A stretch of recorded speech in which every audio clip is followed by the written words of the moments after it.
Graça e paz. Hoje eu gostaria de meditar com os amados no texto do livro de Deuteronômio, capítulo 1, verso 1, 2 e 3, que diz assim: São estas as palavras que Moisés falou a todo o Israel, da além do Jordão, no deserto, na Arabá, defronte do mar de Suf, entre Parã, Tofel, Labã, Hazerote e de Raabe. Jornada de 11 dias, a desde Horebe, pelo caminho da montanha de Seir, até Cades Barneia. Sucedeu que no ano 40º, no primeiro dia do 11º mês, falou Moisés aos filhos de Israel, segundo tudo que o Senhor lhe mandara a respeito deles. Que Deus abençoe o estudo dessa palavra do Senhor nas nossas vidas. Deixa eu falar um pouquinho a respeito do livro de Deuteronômio.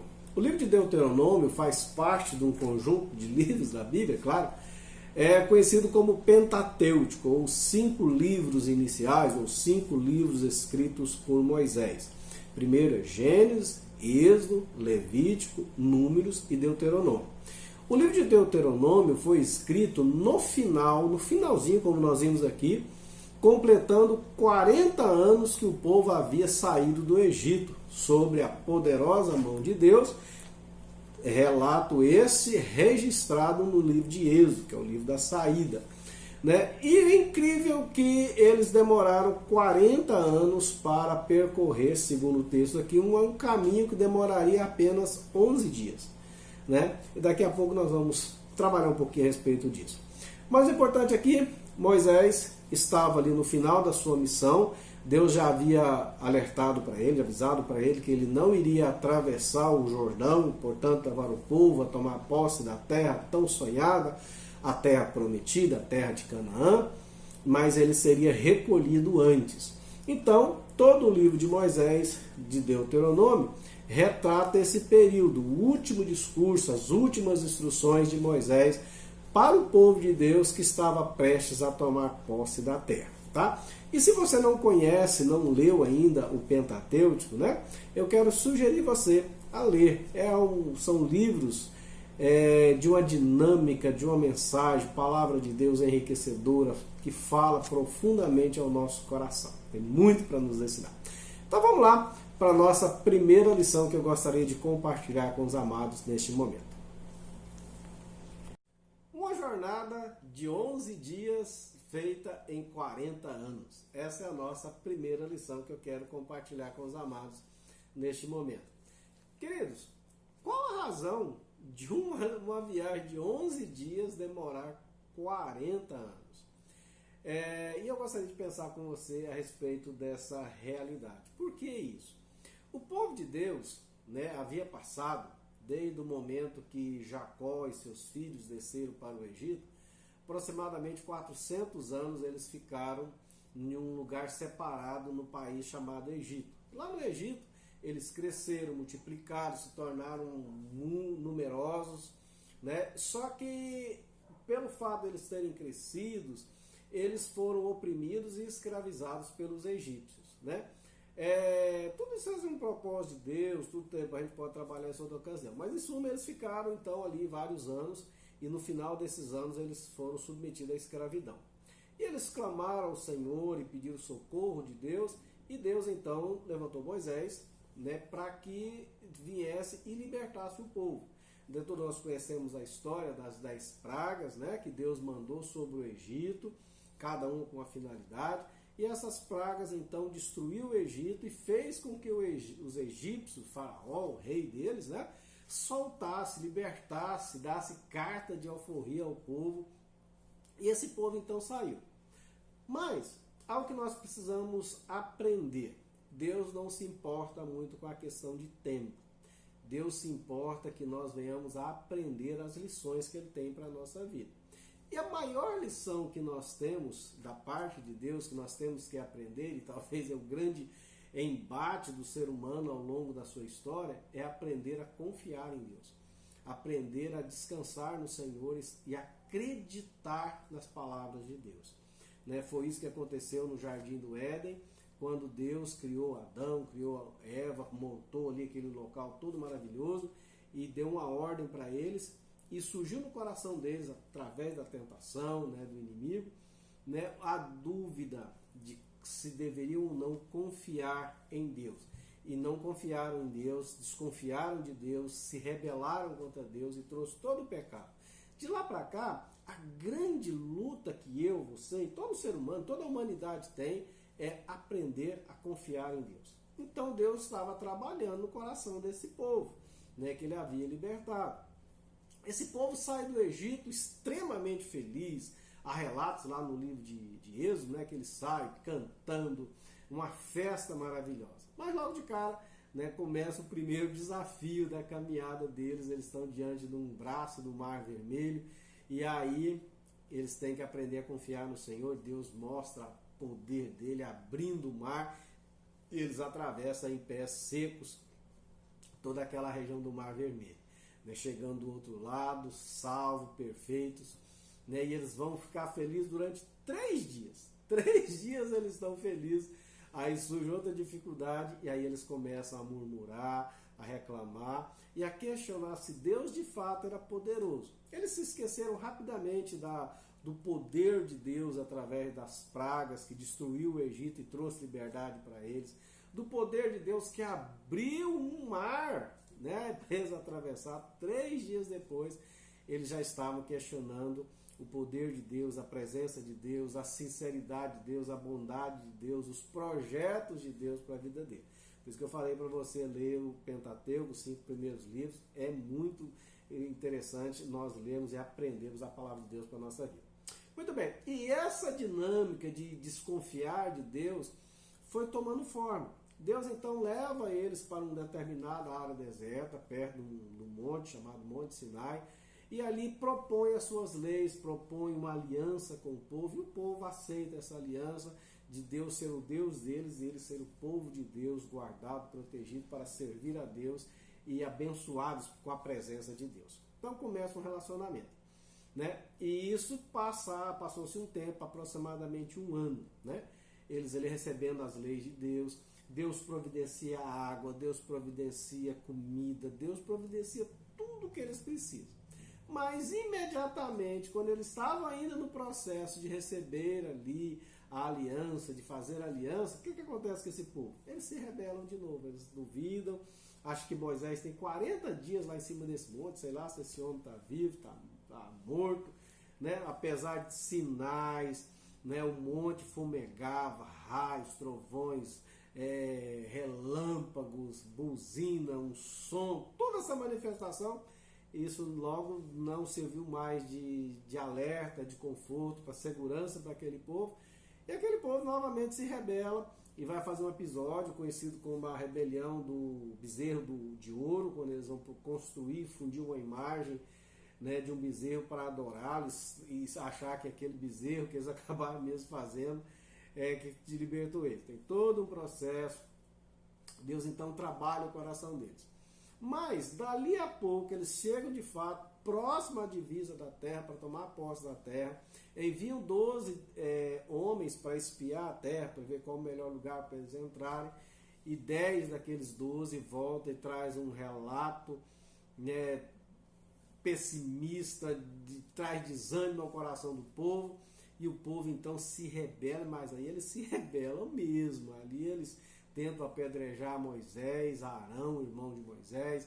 Eles se revoltam e acham que questiona Deus, né, que Deus não é um Deus sincero, um Deus que está fazendo tudo para eles, desde comida, como eu falei, todas as coisas Deus estava providenciando, e eles então têm o desejo de voltar para o Egito, né? E aí e Deus fala para eles: o Egito não tem como vocês voltar. Eu vou falar uma coisa para vocês vão ficar agora 40 anos aqui, para vocês aprenderem a confiar em mim. Então Deus, o projeto de Deus dessa viagem que duraria apenas 11 dias e durou 40 anos, é porque Deus queria ensinar para aquele povo, para aqueles filhos daquele povo, para a nova geração que nasceria ali no deserto, aprender a confiar em Deus, a descansar em Deus, estar sob a liderança de Deus. E antes de nós criticarmos esse povo, dizer, mas como é que pode de um povo desse, vamos pensar um pouquinho em nós? Vamos pensar o quanto nós temos mais conhecimento através da palavra de Deus, dos fatos, né? Quem tem compromisso com o Senhor tem o Espírito Santo, né, habitando no seu coração. Vamos pensar um pouquinho como nós somos lentos, tardios em aprender as lições de Deus. Né? Não vamos pensar no outro, não, vamos pensar em nós. Quantos anos nós já temos de caminhada com o Senhor na igreja? Quanto tempo faz, né, daquele momento abençoado, maravilhoso, quando nós fomos alcançados pela graça do Senhor, entregamos a nossa vida para Jesus? O quanto nós já crescemos? O quanto nós já confiamos no Senhor? O quanto nós já descansamos no Senhor? O quanto nós aprendemos a confiar nele? Né?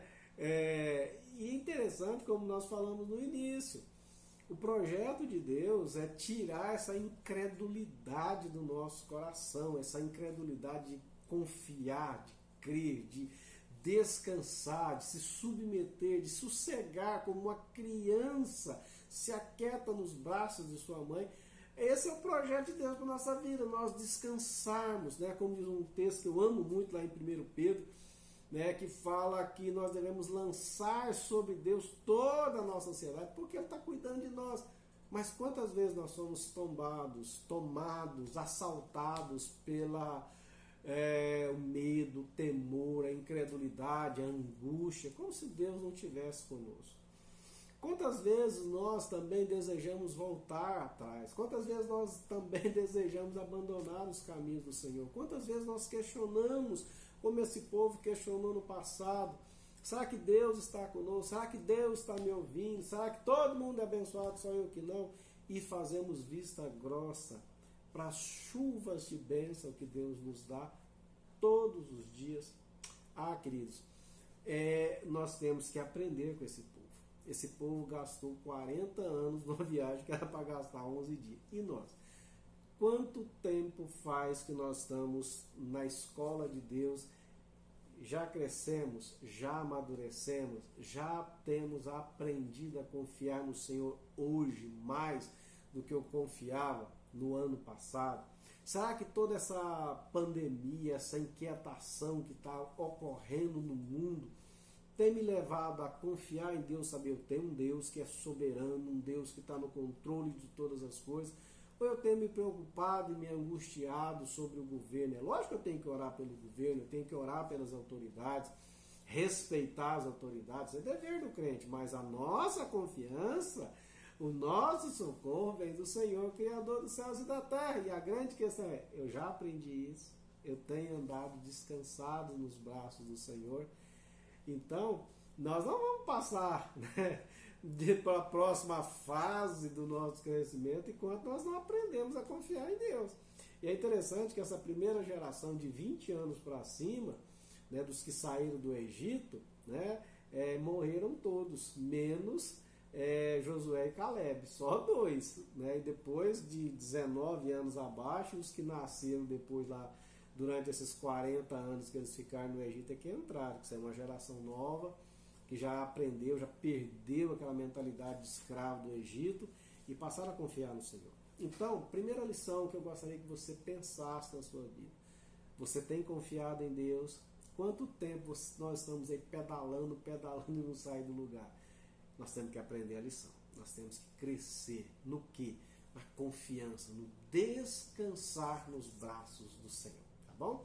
Vamos para a nossa segunda lição? Bom, a nossa segunda lição, que é, né, a segunda lição que eu gostaria de compartilhar com o amado, é justamente pensar um pouquinho no nosso professor. Estamos falando de lição, estamos falando de aprender, né? Falamos de sermos tardios, lentos, para não falar lerdo, né? E aprender as lições de Deus. Mas eu gostaria de ressaltar a paciência, a perseverança, não do ser humano, mas do nosso mestre, do nosso Deus. Repara que Deus não desiste do povo. O fato deles terem sido escravizados lá no Egito fazia parte do processo, porque se Deus não tivesse permitido que as coisas tivessem apertado para eles lá, eles não iam querer sair de lá. Eles iam preferir ficar escravo naquela vidinha sem se tornar nação, sem cumprir os projetos de Deus na vida deles. E Deus começa a trabalhar, né? Deus leva eles para o deserto. Se você ler o livro de Deuteronômio, Moisés vai falar várias vezes que Deus levou eles para o deserto, para os humilhar, para os quebrantar, para acabar com o orgulho, com a arrogância, com a prepotência, né? Com o individualismo, e que eles aprendessem a confiar em Deus, aprendessem a ter segurança em Deus. Então, a segunda lição é justamente que eu gostaria de chamar a atenção dos irmãos, a bendita paciência que Deus tem conosco. Deus não é homem para nos tratar, né, como nós tratamos. Nós tentamos uma vez, duas vezes, três vezes, a gente já lava a mão e fala, eu tentei. Mas Deus não. Deus é perseverante. Deus não desiste. E ele não tem pressa não, como nós vimos aqui. 11 dias, levou 40 anos, não tem problema nenhum. O negócio é aprender a lição. E às vezes, né, a gente não lembra disso. Nós não nos lembramos dessa verdade. Deus não tem pressa em mudar a página, de mudar a prova, mudar a aprovação, o teste da nossa vida. E quando a gente não aprender, né, não vencer, não amadurecer, não vai crescer, não vai mudar a situação. E é o que eu tenho falado aqui. Nós temos que entender que nesse mundo temos luta, temos aflições, mas é projeto de Deus. Deus está forjando, purificando, moldando a nossa personalidade, o nosso caráter. Deus está nos ensinando a sermos verdadeiros seres humanos, verdadeiros adoradores, verdadeiras pessoas que confiam, homens e mulheres que confiam no Senhor, que amam o Senhor, que descansam no Senhor, que sabe, conforme nós falamos, né, mencionando o Salmo 121, que o nosso socorro vem do Senhor, Criador dos céus e da terra, que nós devemos lançar os nossos problemas, angústias, aflições aos pés do Senhor, né? E Deus, então, ele vai trabalhando, ele vai lutando. E não importa se nós vamos até lá na frente, ele traz a gente de volta, ele vai, vamos de novo, vamos crescendo isso aqui está fraco, né? Ele nos ama. Isso é prova de amor, querido. Que coisa bendita. Leia, eu te desafio de novo, te convido de novo, leia para você ver essa paciência de Deus com esse povo. E é uma teimosia, uma dificuldade, Deus insistindo. E eu acho lindo o relacionamento de Deus com Moisés. A hora Moisés está chateado com o povo e Deus fala para Moisés, Moisés é assim mesmo. Outra hora é Deus que está chateado com o povo e Moisés fala para Deus, não Senhor, vamos lá, não desiste não. É uma dinâmica maravilhosa. E Deus quer ter isso conosco. Esse nível de relacionamento que Moisés teve com Deus. Alguém que falava com o Senhor como dois amigos. Eu acho lindo, maravilhoso. Né? Por exemplo, tem um relato lá no livro de Números, né? Que é o livro anterior a Deuteronômio, que teve um grupo de pessoas que se revoltaram contra a liderança de Moisés. E eles então se revoltam e tal. E Moisés então chega diante de Deus e fala, Deus, como é que eu vou fazer agora? O povo está revoltado. E Deus então se manifesta e fala com o povo. E eu acho lindo que Deus fala a respeito de Moisés para o povo. Deus fala o seguinte, dizendo, como que vocês têm coragem de falar do meu servo? Alguém que eu trato como amigo, como dois amigos, sou eu e Moisés, a gente senta e conversa. Esse é o nível de relacionamento que Deus espera de nós. Ele espera pacientemente. Se tiver que, como diz lá no livro de Ezequiel, quebrar de novo, começar de novo, ele vai fazer. Se demorar 10 anos, demorar 30 anos, demorar 40 anos, vai demorar 40 anos. Pensando aqui em Moisés, Moisés também passou por essa fornalha do aprendizado, da paciência de Deus na vida dele. Ele ficou 40 anos no Egito, Deus trabalhou na vida dele.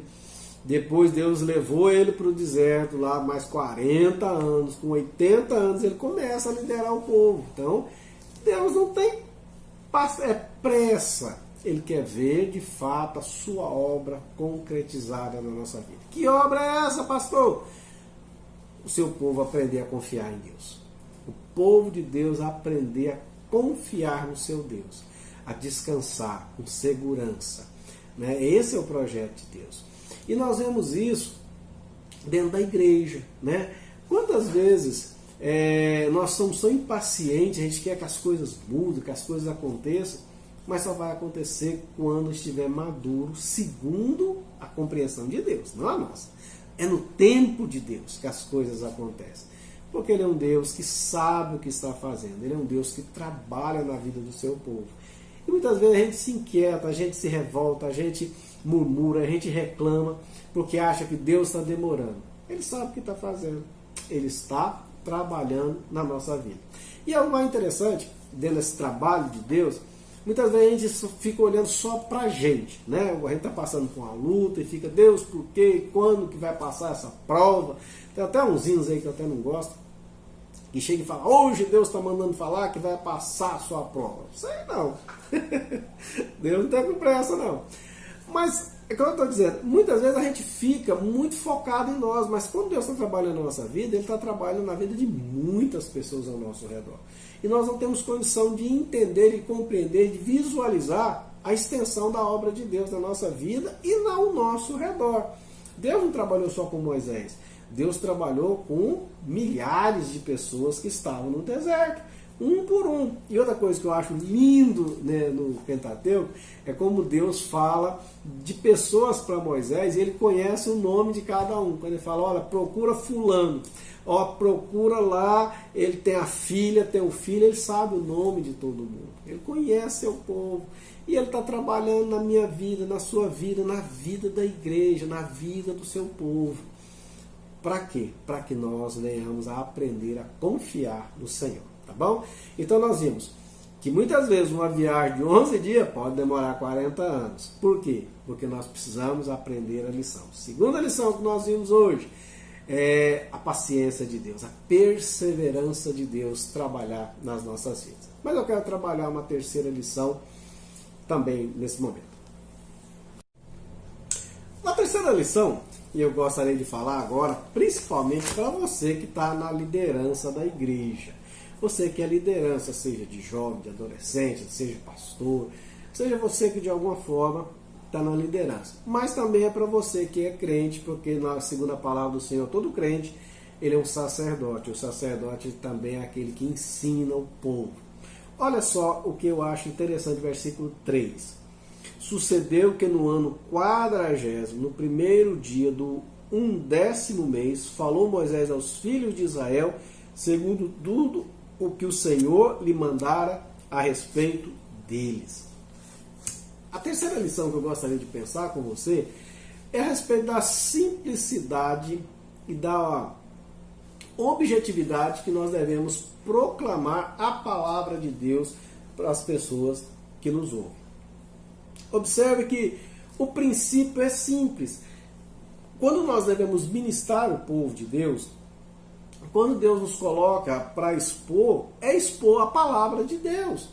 É expor o que está escrito na sua palavra, aquilo que Deus falou. Hoje nós vemos em muitas igrejas e muitas mensagens, inclusive na internet, coisas que não estão na Bíblia, coisas que Deus não falou, coisas que estão saindo da cabeça de pessoas. Tem gente aí vendendo feijão mágico. O que é isso, meu Deus do céu? Tem outros prometendo a cura de coisas que Deus não prometeu curar. Tem gente prometendo prosperidade onde Deus não mandou que vai ter prosperidade. É lógico que o povo de Deus é próspero, mas nós não negociamos com Deus. Né? Deus nos abençoa conforme a vontade dele. Muitas vezes a pessoa não entende que riqueza é bênção, mas também a ausência de riqueza, pobreza, também é bênção. Por quê? O que é bênção? Bênção é tudo aquilo que nos leva para próximo de Deus. Então, tem pessoas pregando coisas que não estão na palavra de Deus. E nós devemos pregar a simplicidade do Evangelho, a objetividade da palavra de Deus. É transmitir aquilo que está escrito na Bíblia. Nós não precisamos florear, nós não precisamos criar novos métodos, novos meios, novas mensagens para atrair pessoas. Temos que expor a palavra do Senhor.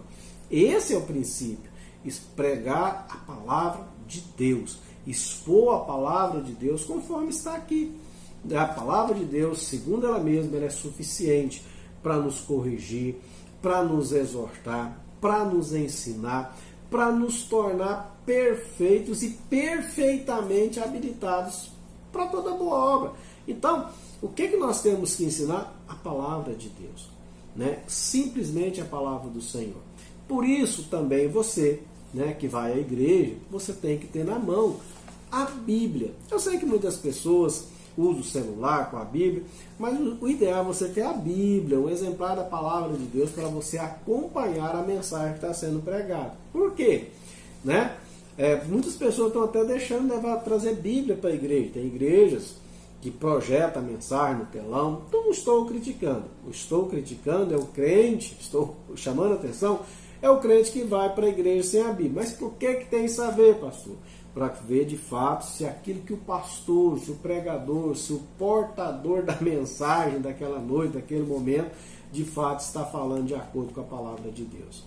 Todo crente tem que ser, como diz lá o Atos dos Apóstolos, como os crentes de Bereia, que eu mesmo ouvindo o apóstolo Paulo, examinava e falou, amanhã não te dá resposta. Examinava todo o sermão, toda a mensagem que Paulo trouxe, para ver se de fato aquilo que ele falou estava de acordo com a palavra de Deus. E eles foram o quê? Criticados? Não, foram elogiados. Porque o crente, cada um de nós deve ser zelosos pelo estudo da palavra e zelo também de receber, de filtrar tudo aquilo que chega até nós pelo crivo da palavra de Deus. É nossa responsabilidade. É interessante que vocês já perceberam como que muitas pessoas vão atrás de mensagens que são verdadeiras falácias, mentiras, né? Ah, mas eu não sabia. Não é desculpa, porque o exemplar da palavra de Deus, a capacidade de raciocinar, de pensar, Deus deu para todos nós. Então não é desculpa. E não poderemos usar essa desculpa diante de Deus por deixarmos ter sido enganados. Então, a terceira lição visa justamente sobre isso. Bem rápida, bem objetiva. Irmãos, quando você for transmitir, transmita fielmente a palavra de Deus. Estude a palavra de Deus para você falar. Não seja negligente. Gaste tempo estudando a palavra. Vê o contexto, vê o porquê que está falando, o que Deus, ore, busque a direção de Deus e exponha a palavra de Deus. Pura e simples, a palavra de Deus. Segundo, você que está ouvindo a palavra de Deus, leve um exemplar da Bíblia. Acompanhe aquilo que está sendo ministrado a você, seja pela televisão, seja pela internet, seja pessoalmente na igreja. Confere pela palavra do Senhor, examine e retenha aquilo que vem de Deus, aquilo que vem de acordo com a palavra de Deus. Não seja ouvinte negligente, mas seja prudente, seja sábio, estude, escute, mas tudo de acordo com a palavra de Deus. Palavras de homens, né, o pregador, ele não pode falar de si mesmo, palavras dele, ele tem que falar. Lógico que ele vai usar a palavra, mas ele tem que falar da palavra de Deus. Ele tem que apontar para Deus, não o culto da personalidade, da pessoa dele. Né? Tem pessoas que estão na igreja seguindo, é lógico que tem que ser submissas às autoridades, enquanto elas forem fiéis à Escritura, tá certo? Beleza. Mas acima de tudo, a maior autoridade da igreja é de Deus. Então você tem que ouvir a palavra de Deus e de fato averiguar se aquilo que está sendo ensinado vem de fato da palavra do Senhor. E assim, nós vamos acontecer o que conosco? Nós vamos crescer. Quanto mais nós conhecemos a Deus, mais nós amamos a Deus, mais nós nos apaixonamos por Deus, mais nós confiamos em Deus. E assim nós crescemos. E aí nós caminhamos, nós vamos seguindo. Porque nós temos um Deus de paciência, um Deus perseverante, um Deus que não desiste de nós. Louvado seja o Senhor por isso. E, por último, nós vimos que devemos ser fiéis à Escritura. Nada mais do que a Escritura. A Escritura é suficiente, pois ela é palavra de Deus. Deve ser exposta fielmente como palavra do Senhor para as nossas vidas. Tá bom? Deus te abençoe, meu amado. Deus te abençoe nesse início de ano, que você possa crescer mais no Senhor, possa crescer mais em intimidade com o Senhor, para a honra e glória dele. Tá bom? Deus te abençoe. Até o nosso próximo encontro.